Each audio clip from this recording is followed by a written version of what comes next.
pulls back, grabbing control. From here, when I throw the elbow, right, I can grab, control the head, get into it. I also can just throw it that way. It also doesn't have to be an elbow. You could use a punch instead. Right? Different kinds of punches. Does everybody understand?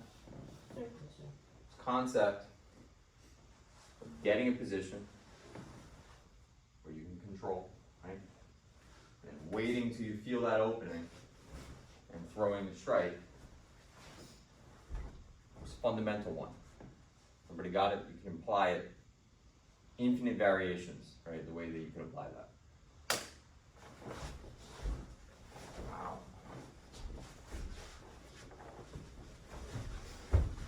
Wow. Wow.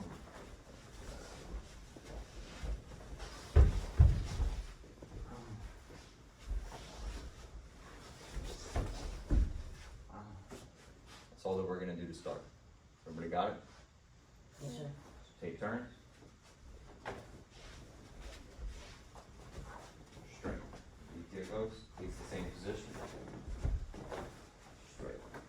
Make sure you're working both sides. Straight. Straight. Let's get to it. There are a lot of things we have to cover today, so we're not going to have time to go through every part of the form. So let's just move along. So, interestingly, a very old book published in 1932 called Watashi no Karate Jitsu by Motobu Choki. In that book, he explains that the hidden meaning behind the cross-stepping motions is actually that you're kicking your opponent. Everybody follow? So, cross-step, maybe more from a distance. Cross-step. Kick. He also says that you're kicking your opponent when you do these motions with your legs. Again, there's some debate as to exactly what is meant by that. I like to interpret that motion as a foot sweep, right? So I'm taking an angle off to the side and kicking my opponent, bringing them to the ground.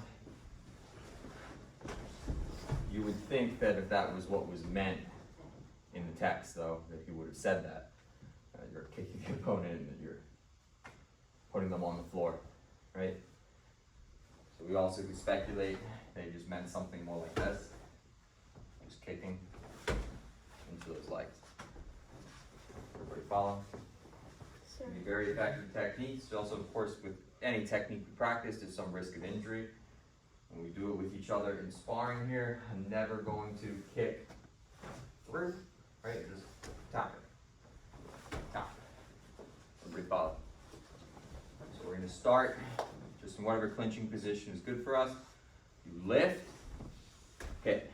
Nice and light, right? I like to hit into the thigh, above the knee joint. Boom.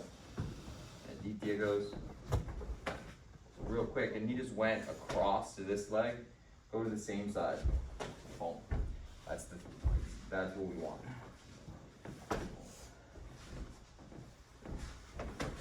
Working both sides.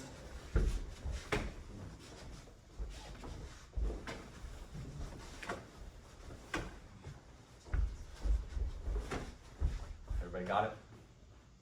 Yes, sir. Let's get to it. We don't need to overanalyze our forms. Does that make sense? We don't need to have application for every single thing that we can find in all of them. For some of the other forms, I think there's a little bit of a question historically, what the purpose of the movements was for. Was it just for demonstration? Was it just for athleticism, to develop your strength in your body, your coordination? Or is there real combative meanings behind the movements? I'm not convinced that that's always the case in every form that we practice. I do think that for Naihanchi specifically, though, we can see something in the movements that is a combative system that's logical and makes sense. We don't have time to address the whole form today, but even just looking at pieces of it. This position, followed by strikes. This position with these kicks. Everybody follow? Yes, sir. Any questions? Line up.